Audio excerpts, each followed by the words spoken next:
Reels वाली बहू।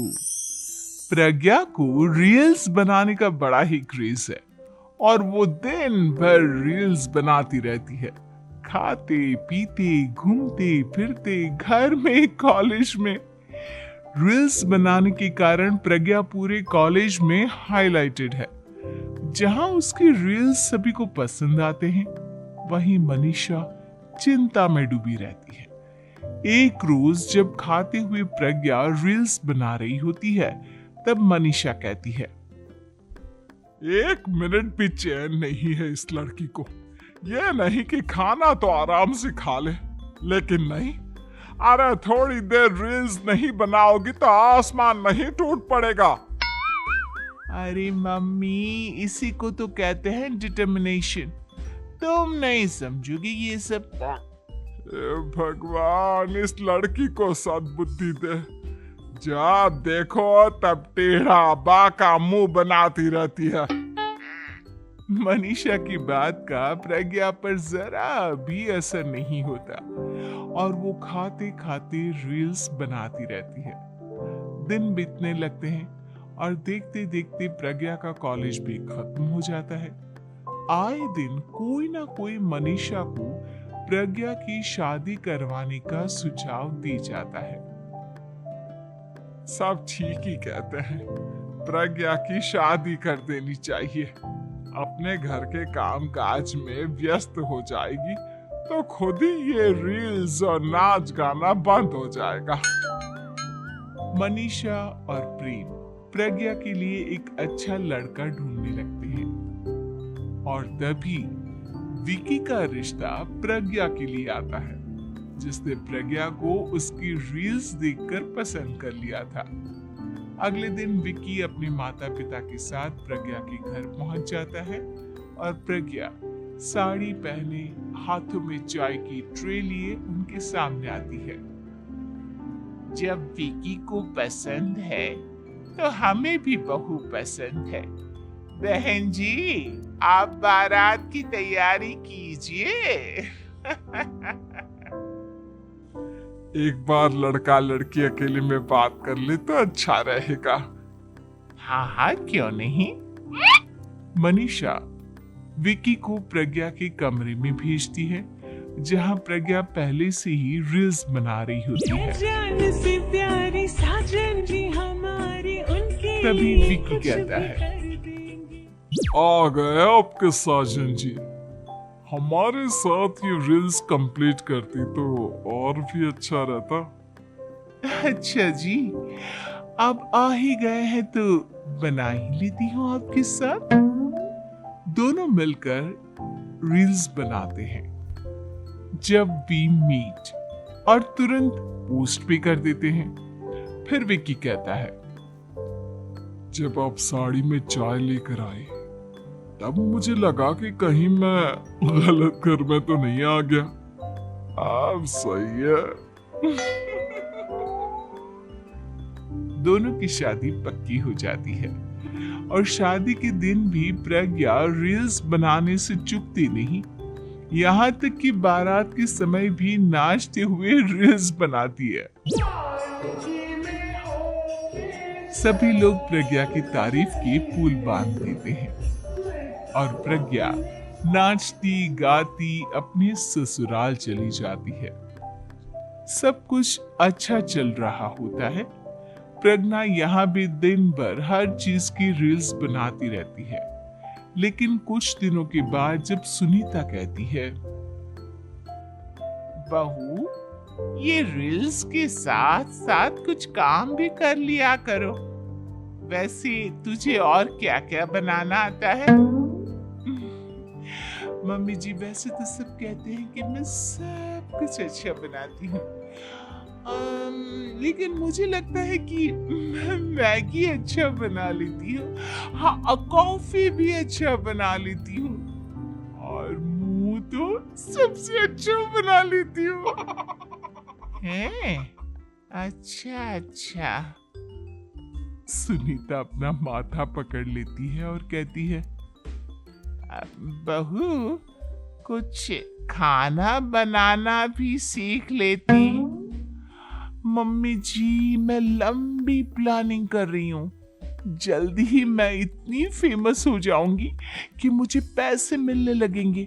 हम दोनों सास बहू राज करेंगे, राज। नौकर काम करेंगी और लोगों की तो लाइन लगेगी हमसे मिलने के लिए। तेरा दिमाग खराब हो गया है क्या बहू? हंसी मजाक तक ठीक है, लेकिन इस तरह घर नहीं चलते। जितना जल्दी हो इस घर के तौर तरीकों को सीख लो। प्रज्ञा मुंह घुमाकर चली जाती है और तुरंत उसी वक्त एक रील बनाती है। ये देख सुनीता का गुस्सा 7वें आसमान पर चला जाता है और विक्की के घर आती ही सुनीता उसे सब कुछ बताती है। विक्की भी अब प्रज्ञा की इन हरकतों से परेशान हो जाता है। तुम टेंशन मत लो मम्मा, मैं देख लूंगा। विक्की कमरे में जाता है तो देखता है कि प्रज्ञा रील्स बना रही है। विक्की बड़े ही प्यार से प्रज्ञा से कहता है, प्रज्ञा, इन सब के लिए मैं तुम्हें मना नहीं कर रहा हूं, लेकिन फिर भी हर वक्त तो ये अच्छा नहीं लगता ना।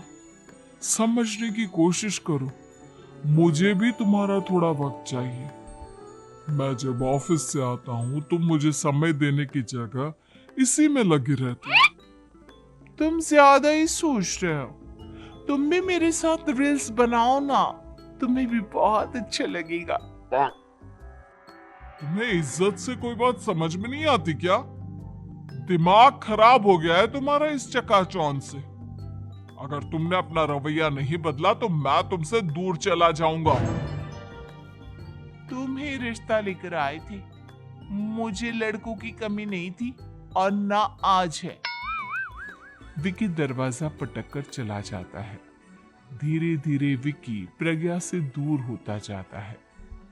एक रोज मनीषा प्रज्ञा के ससुराल उससे मिलने जाती है। तब सुनीता उससे कहती है, बहन जी, अब आई हैं तो कुछ दिन यहाँ रहकर जाइएगा, आप ही का घर है। हाँ मम्मी, बहुत दिन हो गए तुम्हारे साथ एक भी रील नहीं बनाई मैंने। प्रज्ञा तुरंत अपने फोन में रील्स ऑन कर लेती है। ये सब मुझसे नहीं होता। तेरा ये भूत अभी तक नहीं उतरा क्या? बहन जी, आप कुछ कहती नहीं क्या इसे? जब आप ही कुछ नहीं कर पाई तो मैं कर ही क्या सकती हूँ। सास तो वैसी ही बदनाम है। शाम को घर की लाइट चली जाती है और मनीषा प्रज्ञा से कहती है, मेरे घुटनों में बहुत दर्द हो रहा है, तू लाइट का कुछ इंतजाम करना बेटा। अच्छा, कैंडल जला देती हूँ मम्मा। प्रज्ञा गाते हुए कैंडल जलाती है और खिड़की के पर्दे के पास रख देती है। मनीषा, जिसे बहुत दर्द हो रहा है, वो सो जाती है और प्रज्ञा हमेशा की तरह अपने रील्स में लग जाती है। उधर कैंडल की वजह से पर्दा आग पकड़ लेता है और मनीषा के कमरे में आग लग जाती है। बचाओ, कोई है, बचाओ! सभी भागते हैं और विक्की कमरे की आग बुझाने में लग जाता है, लेकिन तब तक मनीषा आधी जल चुकी थी। मनीषा की हालत देख प्रज्ञा रोने लगती है। विक्की मनीषा को तुरंत हॉस्पिटल ले जाता है और उसे एडमिट कराता है।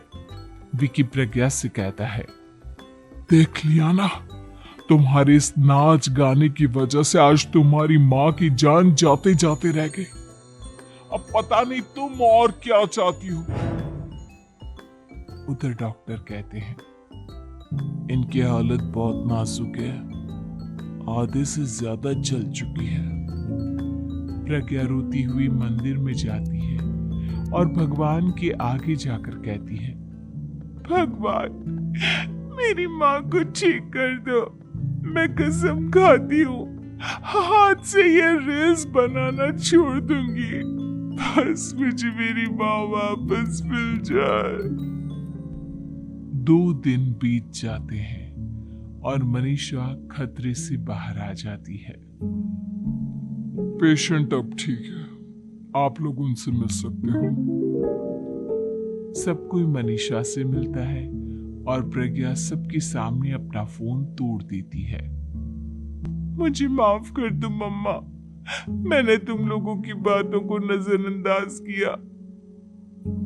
बेटा, कोई भी चीज जरूरत से ज्यादा खराब है। मैंने तुम्हें रील्स बनाने से कभी मना नहीं किया, लेकिन हर वक्त एक ही चीज तो सही नहीं है। मैं समझ गई हूँ मम्मा, आई एम सॉरी। प्रज्ञा उस दिन से रील्स बनाना छोड़ देती है